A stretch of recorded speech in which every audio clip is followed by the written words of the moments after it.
The Yeah. thing I love most about these short-term volatile macro events is that it tends to take down the entire market, whether it's justified or not. Yeah. So Finding the opportunities when everything is down, finding those companies that you wanted to be in anyway and being able to buy them on sale at a discount, there's nothing better. I totally agree. As you guys know, I've been on like a Robinhood kick for like 7, 8 months. I really feel strongly that the psychopaths that run Robinhood are going to make the most of this deregulatory environment that we're in the next few years.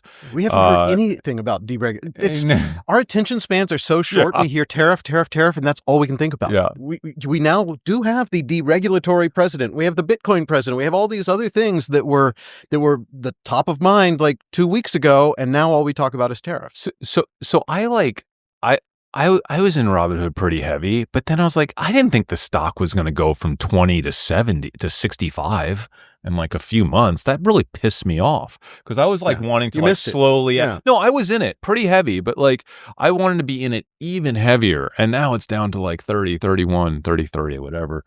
And so, yeah, I'm doubling down. I'm finding money to get into the stocks that I really want to be in heavy. And this is just like a blessing, having this opportunity.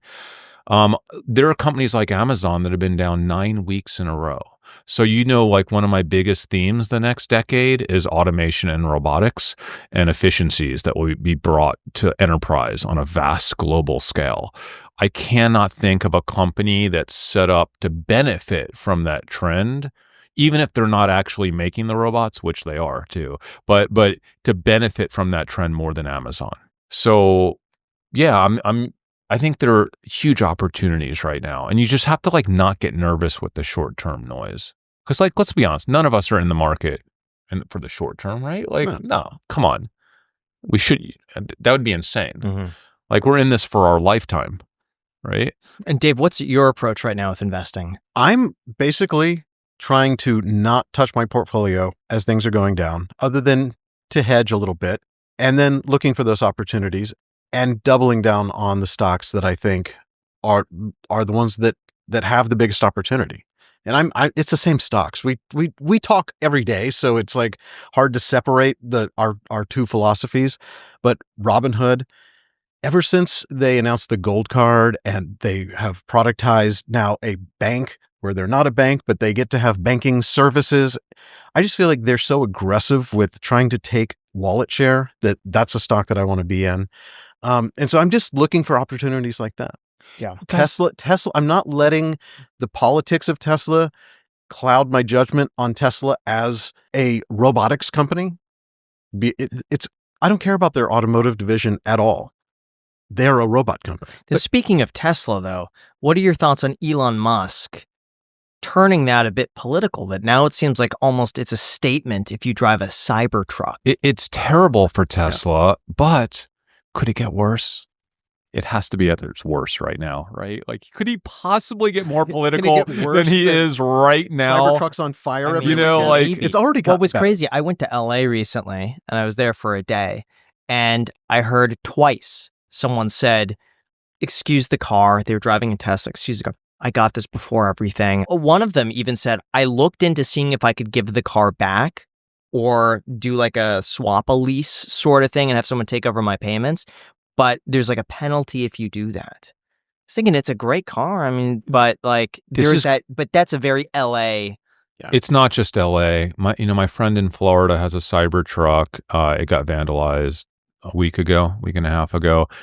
But it's going to be a volatile year for Tesla. That's just no way of getting around it. Like you either believe in the future of Tesla, FSD, and Optimus and robotics, because that's really all that matters for Tesla over the next decade, or you don't. And if you believe in that, you love the fact that they're having this volatile year, because again, it provides you with an opportunity. And us long-term Tesla investors are very used to the volatility. This is nothing. Seeing Apple drop like it did, and Amazon, and every stock just tank.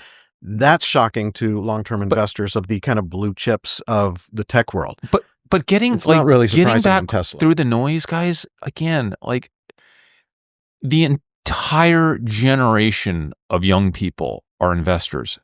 for the first time in history, you have an entire generation where every single one of them, especially male, like every guy, like, I have coffee every morning with my dog, and like every other morning, there's another random person walking up to me that's young and just wants to talk about stocks or crypto or whatever. Like, I'm like, people do not understand that literally every single person in that generation is investing for themselves through an app. When you look at Robinhood the next 2 to 3 decades, I truly believe they're in the pole position to be the largest financial institution on earth within 25 years. Like, and they're a $34 billion company today, which is nothing. I mean, they could theoretically 20x from here over the next 2 decades if that thesis plays out. And it's a thesis that I don't even see. I'm trying to figure out how it doesn't happen. They have to do something stupid again, right? I mean, yeah, if they got rid of the sell button again or got rid of the buy button, yeah, that could be a problem for them. They still have not gotten over that, by the way. A lot of people still reference that moment, some- even It though is the a few moment that- brokerages did the same thing. And it wasn't an issue just with Robinhood, but they got all the flack. I don't think it's as big of a. I think you are kind of in the middle of it more, so you're more aware of it. But I don't hear about No, it. every time I post on X about Robinhood, there's always a comment that says it's the same 7 people. 2,000 people in the world. But, I don't hear about it don't from know. all of my friends that haven't been investing for a while. It's only the people that already know about it. Yeah. And the worst that they could do is just not transfer their money to Robinhood, Yeah. which it doesn't exist there right now anyways. But those transfer bonuses, like Robinhood's just doing so much to draw money in and to keep you in their sticky app. Their app is such a better interface than I use Schwab for forever. I use Robinhood as my primary brokerage now. It's crazy to me, but I do it. I made my first sports wager on Robinhood a week and a half ago on the Duke game and won. It was a small wager, but let me tell you, it was so enjoyable. It was so easy. They call it a prediction market. Like, I've been in other apps like MGM Sports and stuff, just trying to figure out like how to place it's not hard, but it's kind of like It's geared the for sports people, and this is more geared to finance people. Normal. No, it's just geared towards like normal people. Well, I think it's geared towards gamifying the Yes. entire Yeah. system. They They've did this- gamified investing, and they're gamifying. They did the same thing predictions with market. sports. Like if you get on one of those sports apps, it's not hard, but like it's kind of a little bit cumbersome and confusing and clunky. They're just good at the thing that actually matters. Well, they dumb it down. I've seen it where it's like, do you think market's going to go up or down? And it's just like red or green, and you pick one of them. It's like, how much do you want to make on this? And then you could like do the sliding scale of like, I want to make this much. All right, well, your odds are this, and it'll cost you this. Do you want to buy? Yes or no? And it's like, yes. And then like confetti shoots up. It's dumb, but it matters. Like, It's the stuff that matters. yeah.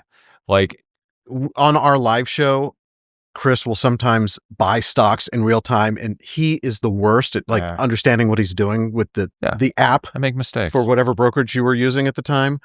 The experience on Robinhood, I was this morning half asleep trading options, but the interface just makes it so easy to roll your options down and just scroll and visually see what you're doing. And it's a better experience.